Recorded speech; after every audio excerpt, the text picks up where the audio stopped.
अंकी, तू मेरे पर्स से पैसे चोरी कर रही है? मम्मा दीदी शराब पीती है। बेटा, मम्मा इसका बॉयफ्रेंड है।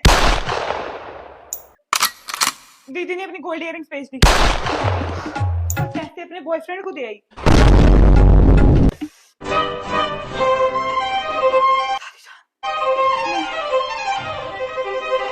अब ये ज्यादा हो रहा है। मम्मा आपको याद है पिछली दिवाली में दादी को हार्ट अटैक आ गया था?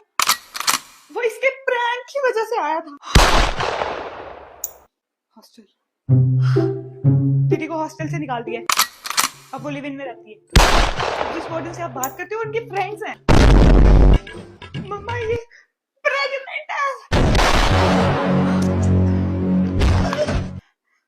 राजू, मम्मा जिस राजू हलवाई से आप दूध लेते हो वही इसका बॉयफ्रेंड है।